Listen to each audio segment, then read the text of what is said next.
Hi, I am Mujtaba and I am documenting my cybersecurity journey with TryHackMe walkthrough. I'm sharing my journey with you all. Today we'll talk about how humans are the weakest link in cybersecurity. So let's start with our topic humans as attack vectors. This is the task 1 introduction. Now, you think your firewall and antivirus makes you untouchable. That's a bold thought. But here's the truth, you are the weakest link. That's right, you.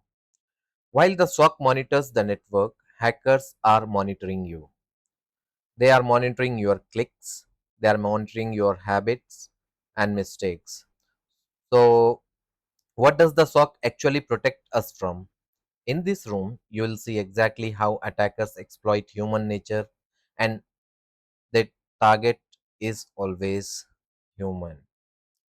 So, go through these learning objectives, prerequisites, and our first topic is the task 1 will mark it as complete. Moving on to task 2, that is human element. Now we'll start this task with a simple analogy. Now imagine you are an attacker trying to break into a company. Now you have two different options. The first choice is you to spend days or even weeks searching for vulnerabilities, trying to exploit their system, and attempting to bypass firewall and other security defenses.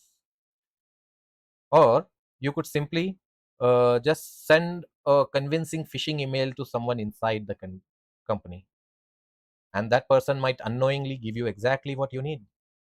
Maybe a username, a password, or they may give you access to their internal systems, or maybe even access to the entire company network. So, which option do you think the attacker would prefer? Now, the thing is, here in the notes, it is given as a computer network is like a fortress, right? So it is like a heavily protected fortress. You have tall walls, strong in the fort. You have tall walls, strong gates, guards protecting the entrances. In cybersecurity, those defenses could represent like the firewall, security tools, authentication system, and other technical controls that could be related to strong gates and guards, tall walls. An attacker could try to attack those defenses directly. They might search for vulnerabilities, exploit it, and attempt to force their way inside. But of course, there's another option. Instead of breaking down the gate, ask the gatekeeper. Okay, so if you are able to convince the gatekeeper to open it, or if you are able to trick the gatekeeper to open it, then there is no need to spend such a huge time, and your army can just march into that fort. That means you may be able to get control of their systems. So usually that gatekeeper in cybersecurity are humans. This is why people are considered one of the weakest links in cybersecurity. Not because humans are stupid, but because humans can be manipulated. Attacker can use many different types of techniques like phishing, social engineering, making fake websites, or malicious sending malicious files, and this will trick them. Unknowingly or knowingly, they may do some stupid things and finally give access to their system. Okay, and once the attacker get access to one account, they might this might be only the beginning. There are endless possibilities what an attacker can do.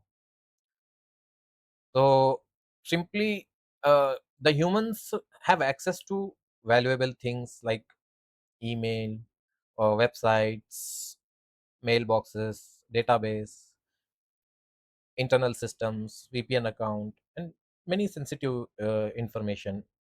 So that is the reason they are attacked. Some attackers are looking for specific person because of the access uh, they have in the company. So others, some attackers may target anybody just to get an entry into the system. Okay, so there are different example given here and what an attacker can do.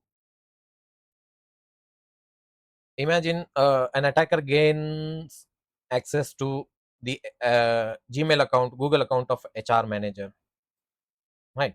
It might first sound like just one compromised email account is there, nothing a great deal, because that account is of HR manager and that nothing is stolen from the company. But think about what HR manager may have access to. They are usually having access to employees names, email addresses, phone numbers, personal information, their internal documents, or they may have access to their, they may have their IDs saved into their databases. So attacker could potentially steal that employee's database and sell or misuse that information. So actual, now here maybe HR manager is not the real target.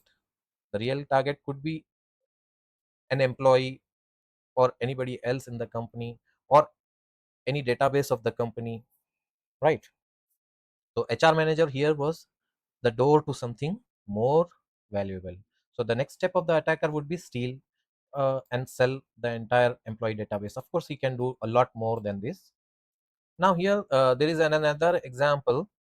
Attacker convinces a wealthy person to download and run the malware. No? So once that malware is running on the victim's computer, the attacker may take advantage of his access, right? Like for example, if the victim is logged into their online banking account, the attacker might attempt to hijack the banking session. Now once he is able to hijack the banking session, he may be able to transfer the money or do some illegal activities from his bank account, right? Or he may try to do something suspicious over there. Or not only banking session, maybe he will go to some another company's websites and by his personal account he may try to do use it in some illegal way. Again, the attacker is targeting the human here.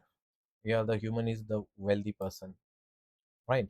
Because the human already has access to something else. So in this example, he is having access to the banking session, right? Now in the third example, it says breach the IT administrator's VPN account. So this can be very dangerous. Imagine an attacker get access to an IT administrator's VPN account. A VPN account can allow authorized users to connect remotely to an organization's internal network. Uh, Means a VPN, nobody can simply get access to internal network of the organization. But with the help of VPN, dedicated set up VPN accounts, they can easily get access to all the internal network. So if an attacker successfully compromises those credentials, they may gain a path into company's internal environment, right? This is like the stealing the key from the person who has access to almost all the important rule. So IT administrator, he has access to this VPN account, and VPN, with the help of VPN account, they can enter into the internal network of this corporation. So once they are into the internal network, they can easily move from one system to another system and try to gain access to things which they were not supposed to get. Now this fourth example, they finally, so this is fourth one. Imagine an attacker tricks a government worker or government employee into sharing sensitive information, right? Secrets, sharing the secrets.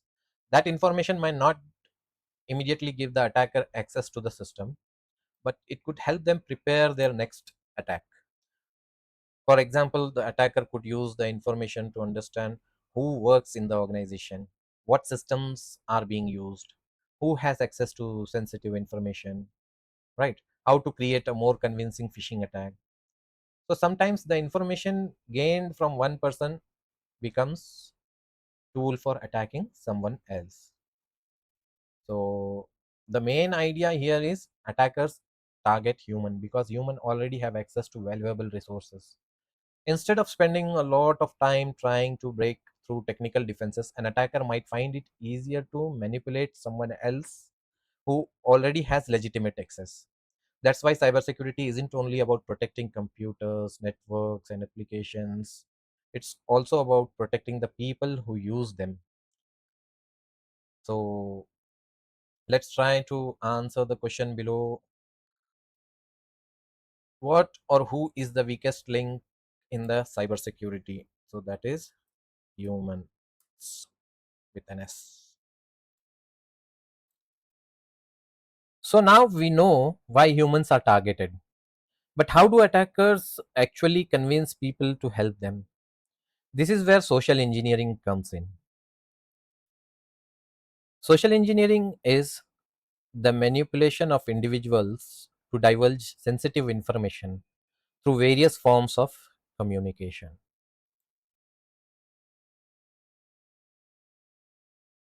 Social engineering attacks, they all share one important thing. In social engineering attacks, they manipulate a person into helping the attacker, either knowingly or unknowingly. Instead of exploiting a technical vulnerability in computers, the attacker is exploiting something else, that is human psychology. They are exploiting human psychology. Think about our fortress analogy again. Instead of trying to break down the walls of the fort, an attacker might just pretend to be a trusted person and convince the gatekeeper to open the door. Now, here the gatekeeper is not forced to open the door. They are manipulated and they to believe that opening the gate is the right thing to do. For a social engineering attack to succeed, two things are really important. That is, the attack has to look trustworthy, and the it has to either or it has to be emotional, or both of that together. When we talk about the trustworthiness, the attacker must appear legitimate to the victim, so the victim will trust them. They might pretend to be your bank, they might pretend to be your manager, or someone from your IT department, a colleague, or somebody you know. The more believable they appear, the more likely someone is to trust them. Now, emotions. Attackers actually try to trigger an emotional reaction. For example, they may send you a mail saying your account has been compromised. Now you are scared. Or they may send you an email or a message saying complete this action within 10 minutes. Now you are feeling pressure. Or maybe they will say, congratulations, you have won a prize. Now you are curious or excited. The goal here is to make you take action before you stop and think. And one of the common way to do this, or to create urgency, fear, or curiosity, is by phishing attack. In phishing attack, usually you receive email asking you to carry out some activity. Imagine receiving an email saying your account has been compromised. Click for more details. When you click on the link,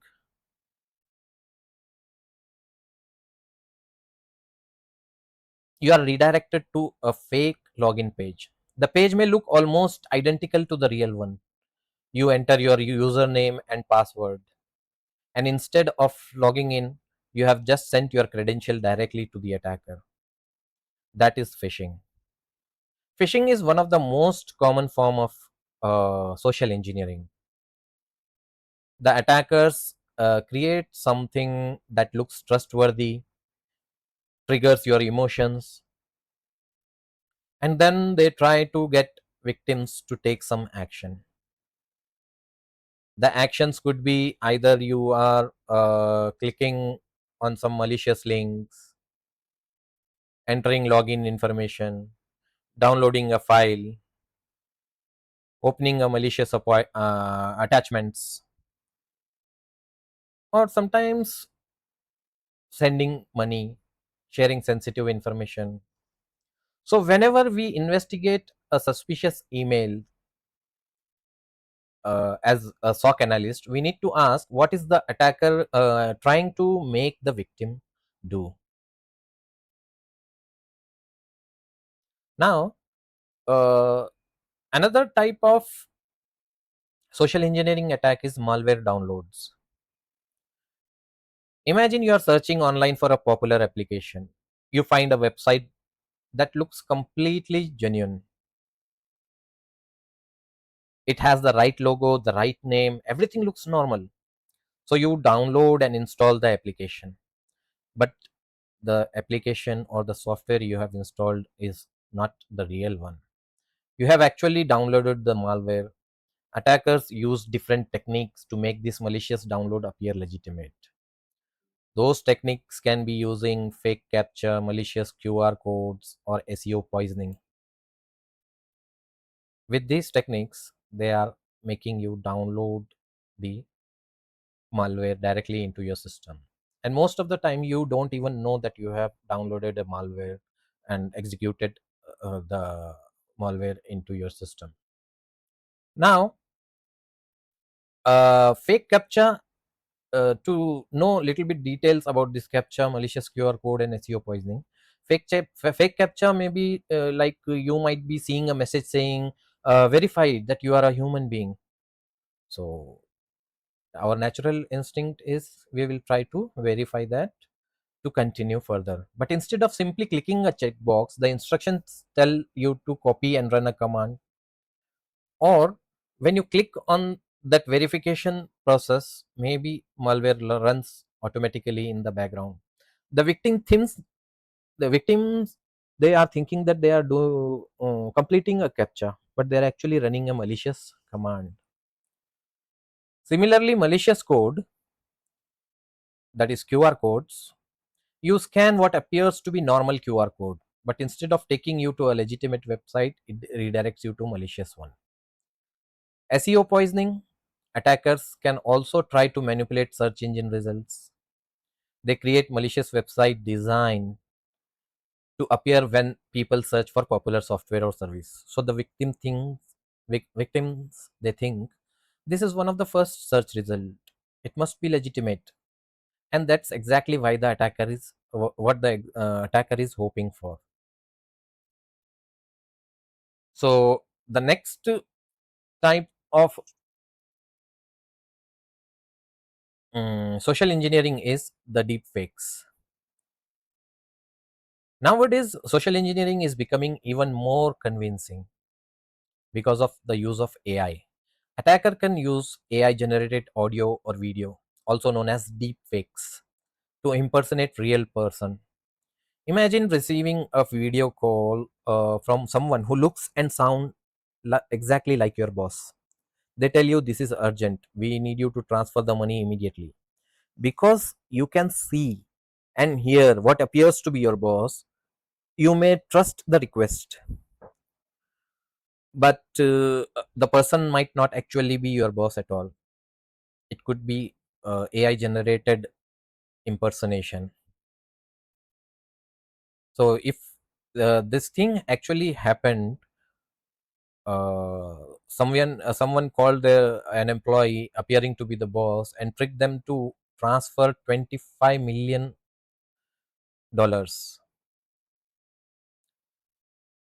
Now, even without deepfakes, the attacker are quietly successful in pretending to be someone. They need not always depend on deepfake technology. Sometimes a simple phone call is enough. An attacker might call an employee and say, "Hi, this is IT support, we are fixing an issue with your computer, and you need to follow several steps to complete this update.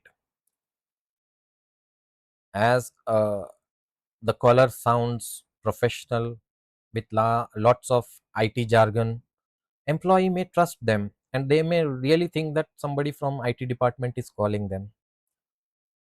But the attacker could be trying to reset their passwords, approve a login request, install some sort of software into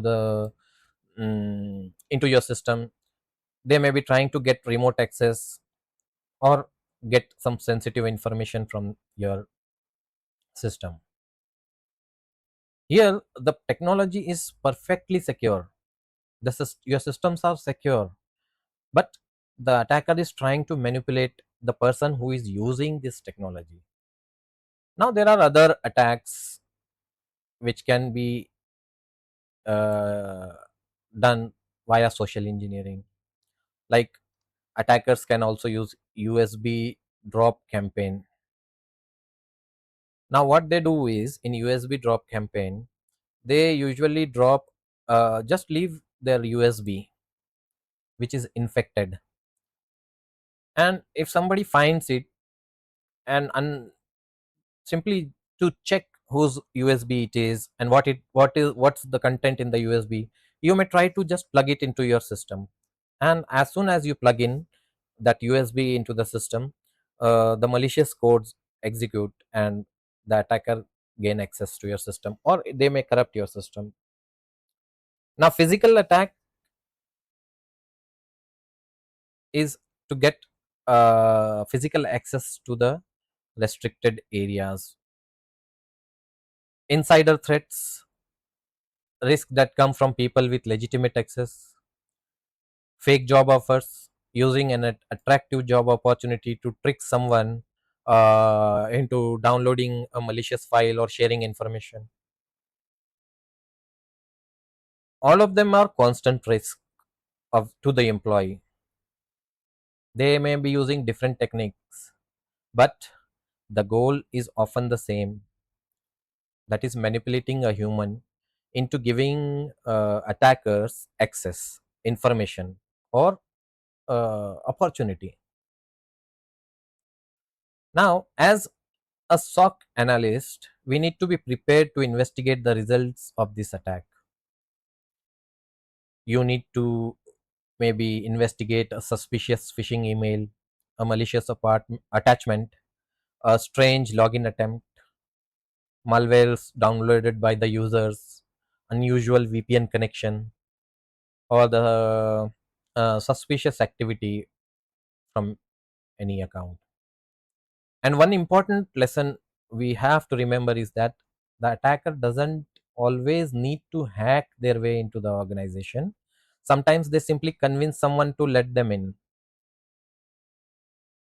So, this is how we have completed our task 3. Let's answer the question: what is the name of attack tactics that manipulate human psychology? That is social engineering.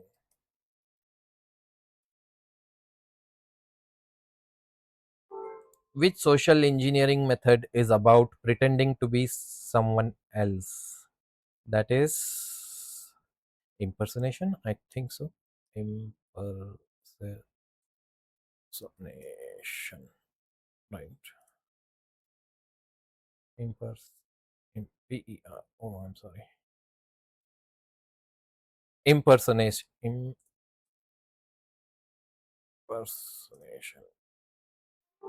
Yeah. So now we have completed our task 3. Let's move to task 4, that is defending humans.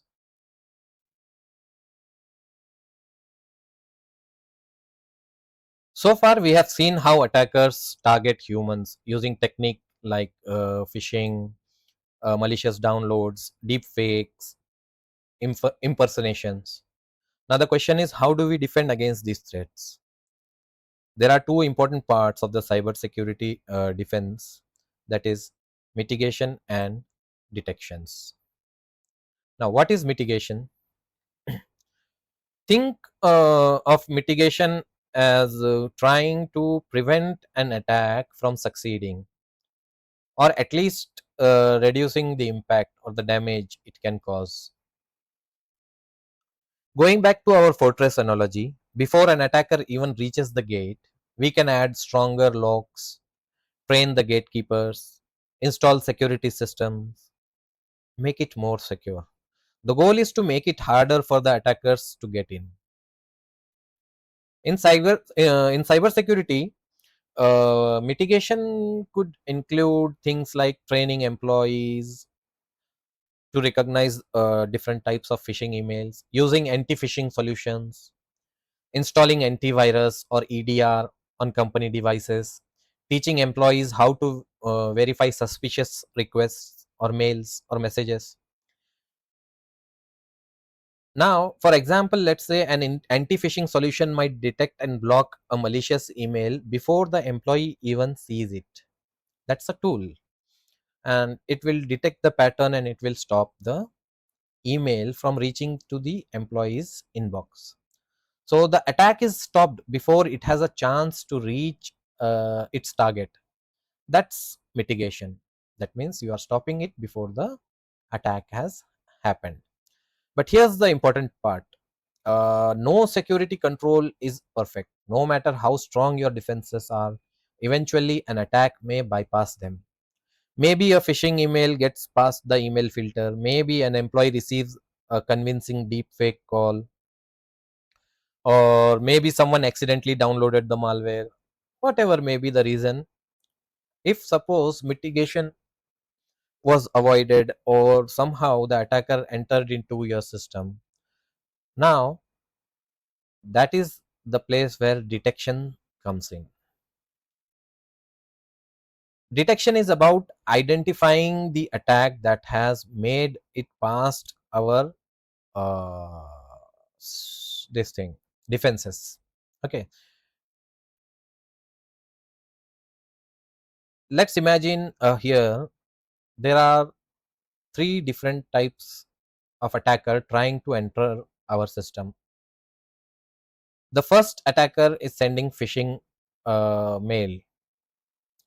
Now this is blocked by anti-phishing solution, a tool to stop the phishing emails, and thus our the target person did not even receive the mail. The second attacker tries to trick an employee.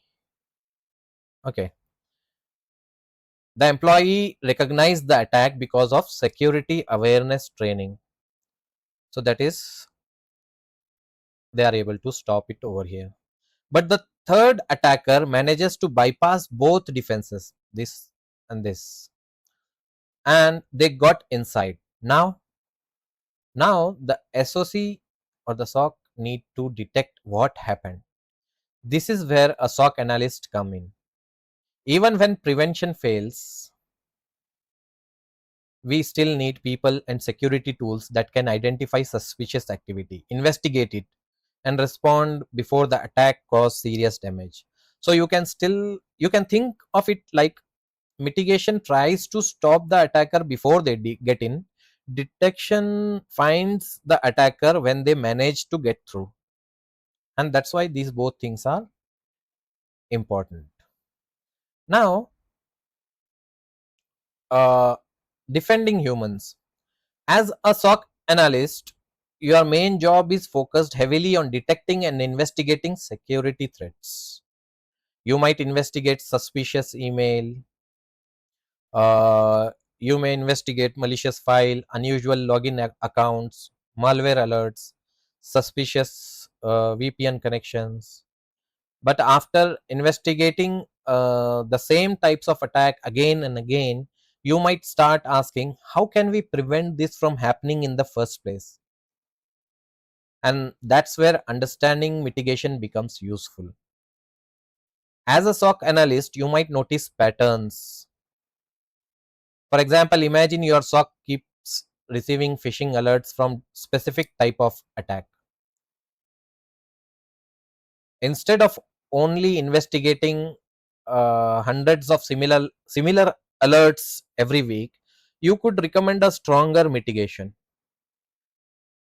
If the IT team and management approves it, the security control could prevent many of those attacks automatically. This has two benefits: the company becomes more secure, and the SOC team is getting very less alerts. Now, there are different types of mitigation processes mentioned over here and their description. Go through all of those things.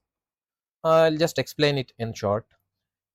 Anti-phishing solutions. Anti-phishing solution helps detect and block suspicious emails. For example, it might identify suspicious links, malicious attachment, fake sender address. Okay, all those things. Ideal situation is that malicious email is blocked before the employee even sees it. Now, the next one is antivirus, that is, and also EDR solution. Let's say an employee accidentally downloads a suspicious file.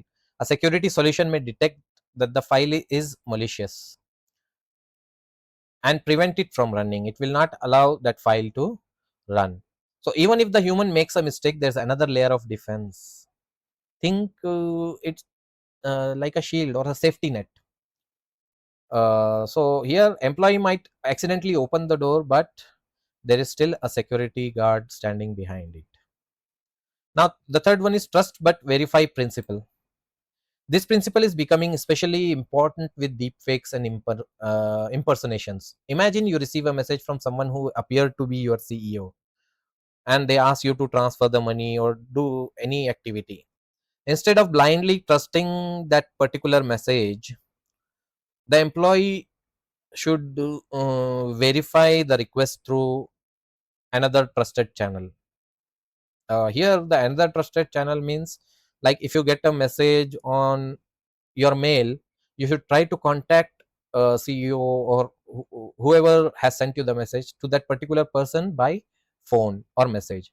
If suppose you got a message on your phone, you should try to use a landline phone or different mode of communication to talk to them, so that you can verify that particular request. So here, instead of blindly trusting the message, you have to verify the request.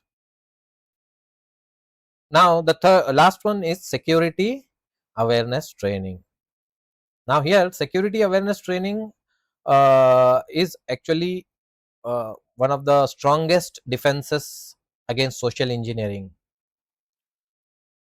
Attackers are always targeting humans.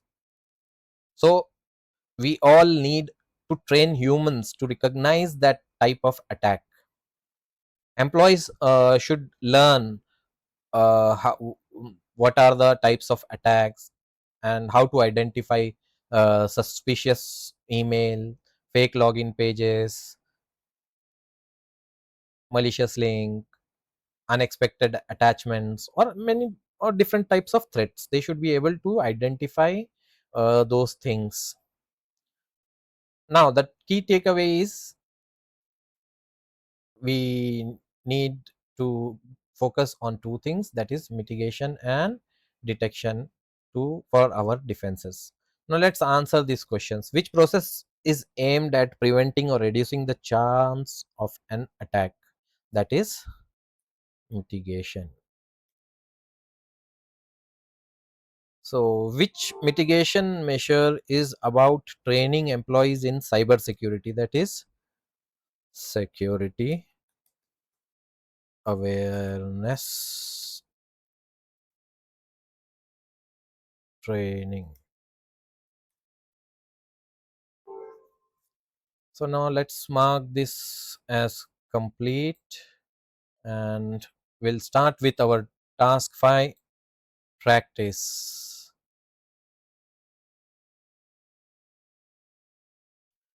Now every organization faces constant attacks targeting its employees. However, the role of SOC in responding to these attacks can vary. In some teams, analysts just monitor alerts. In others, they are deeply involved in the company process. Analysts may keep tight connection with other teams like IT or HR, propose security improvement, and run company-wide trainings, or even answer hotline calls from employees suspecting the attack. Now, here the practice lab is given, and here it says, imagine yourself as a SOC analyst at TryHackMe. Open the security dashboard by clicking the view site button. Okay, let's click it. Protect your coworker at employees at risk, and make TryHackMe more secure at security policy tab. Okay, what is this? Security dashboard, home. Once completed, claim the flags and answer the question. Okay, let's see. So we are on the home. Your pending task for today is review and investigate employees at risk. So let's do this first. Employees at risk. Okay, new chat. Message from Lucas Martinez. Hey, I'm new software engineer. I urgently need 7-zip archive software, but it doesn't launch. Can you review it if it's because of your security tools? Upon investigation, you see a setup.exe downloaded from best free apps, etc. etc. A new freeware hosting site.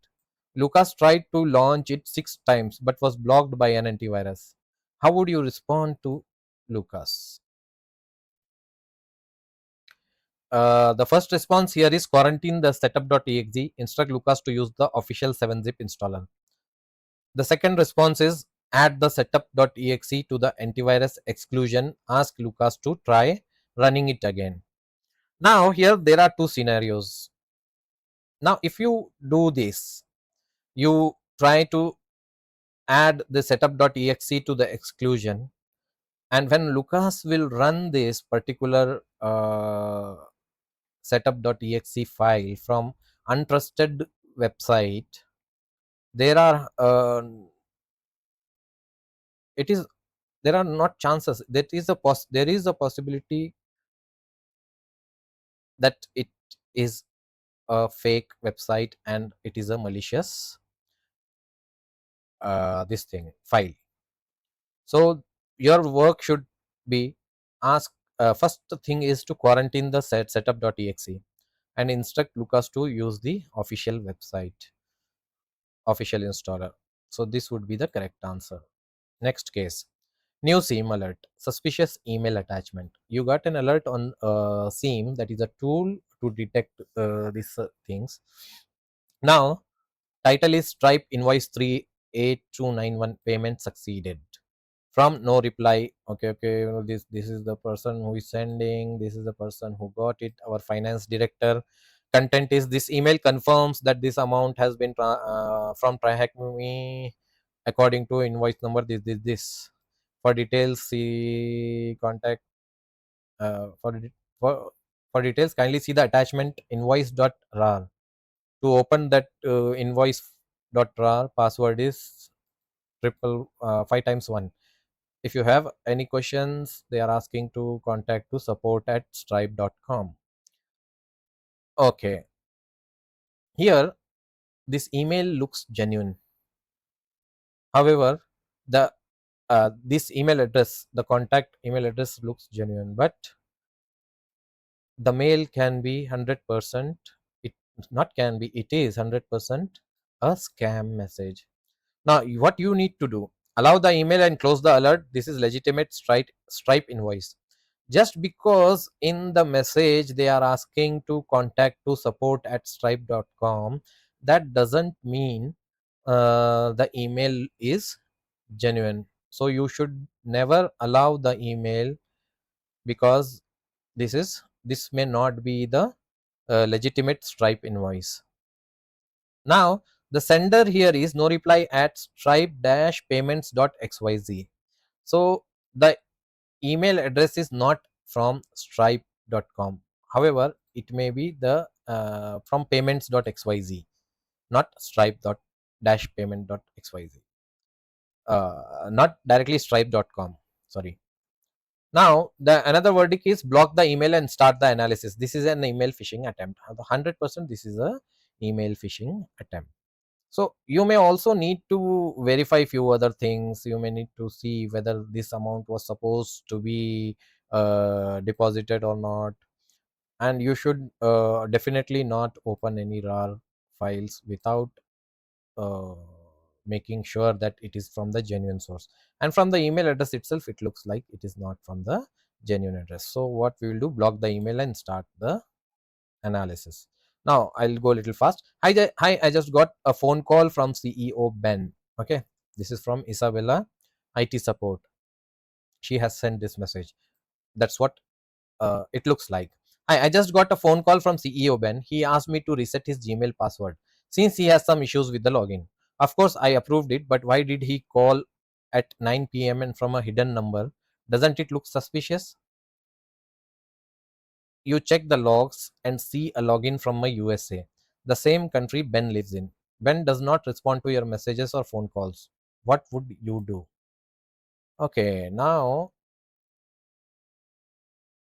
Isabella has sent a message saying that she's from IT support, Isabella, and she got request from the CEO Ben. Uh,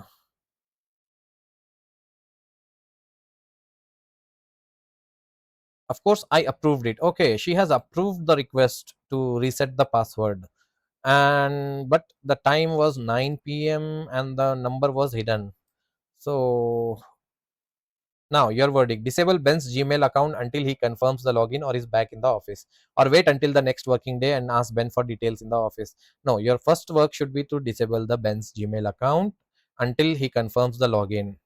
Okay, so uh, it is little bit tough to identify whether the mail was suspicious, or the message sent by Ben or supposedly Ben was a true message or the fake one. It's little bit difficult to identify from only this information. There are few things which looks doubtful, that is calling at 9 p.m. and the number was hidden. But as Ben is CEO, he may feel himself entitled to call anytime, or he may use hidden numbers and doesn't give numbers to IT and the other people. But it can be a genuine request or it can be suspicious activity, so we don't know for sure. So but instead of waiting until next working day to ask, first thing what we should do is disable Ben's Gmail account until he confirms the login or is back in the office. So that's what we will do. Okay, next. New SIM alert, anomalous login location. So user Rose Levis HR assistant is login to Microsoft 365 and location is London, UK. Typical location is Oxford, UK. Visited URLs before login. Okay, she visited these URLs before logging into the account. Now, close the alert. London is not far from Oxford, so the login location is expected. Okay, this can be true. User is from usually they log in through Oxford, but now they are logging in from London. So that can happen. However, visited URLs before login. Before login, they have visited these URLs: login.microsoft365 online. So this, if you read this website carefully, it is not an official Microsoft 365 website. Okay, there are some dots and other things used in this website to make it look like original official Microsoft 365 website. And this website is also looks suspicious and similarly uh, somewhat. So what we will do here: close the alert, London is not far. Okay, disable the account of Rose Levis until you are more confident. So let's do this, because this part, especially these two part, looks very suspicious. So let's disable the account. You analyze the last. Okay, finish. Okay, we got our flag. Let's copy it and paste it over here. Check. Okay, now let's close it. Go to dashboard. Our first task is done. Now we have to review. Okay, one more thing is there. Review and update the corporate security policy. Let's click it. To protect the employees from future attack, you need to rebuild the security policies. Which of the policies below would benefit your organization the most? Now, manual login approval. These are the available policies. We need to select some of the policies. Okay. Require SOC analyst to approve every login to the corporate email manually. Okay. Access management. Now here, there are different policies given over here. So to protect employees from future attack, you need to rebuild the security. Which of the policies below would benefit your organization the most? So manual login approval requires SOC analyst to approve every login to the corporate email manually. Um, every login to the corporate requires SOC analyst to approve every login to the corporate email manually. No, this looks very tough to implement because SOC analyst cannot approve each and every login to the corporate, and there may be hundreds of people working in the organization. So I feel I'll just leave it. Access management policy documents how your IT support should verify requests like password reset or okay reset or access approval. So this we can select it. Okay. So why it is giving wrong? Okay, to remove. Okay. Now, security awareness program set up quarterly training for all employees on how to detect and report modern phishing. Okay, this is very good, and this is the most important, I believe. Daily vulnerability scanning. Conduct daily vulnerability scanning of all corporate servers and workstation. Let's see another antivirus solution. Purchase and install a reliable antivirus on all workstation of the employee. Okay, let us see what others. Limit internet access for all employees to only corporate resources. Okay, purchase and deploy a solution to detect and automatically block most phishing email. Okay, this is good. So we will keep this. So what to choose from these things? Antivirus, purchase and install a reliable antivirus on all workstation of the employees. Conduct daily vulnerability scanning of all corporate servers and workstation.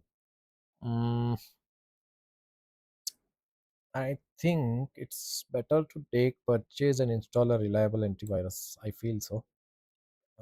Daily vulnerability scanning may be too much for all corporate servers and workstations. Maybe it may not be feasible also. And limiting internet access for all employees to only corporate resources means uh, sometimes employees may need to access internet outside of the corporate. So let's go with these four programs. Submit security policy. Okay, so approve policies. Okay, that's right, and we have got all the four correct. Click on it, and our task 5 is now completed. In conclusion, we have explored attacks on human, the weakest element in cybersecurity. We have discovered how and why attackers target people and how you, as a SOC analyst, can detect and prevent it. But your journey shouldn't stop here. As threat evolves, staying informed about the latest attack trends is key to your success in SOC. Here are few great sites to visit. Okay, to follow. These are the three sites which you can go and check on it, and that's the last task conclusion, and we have completed our room and the today's video for humans as an attack vector. We'll see you in the next video.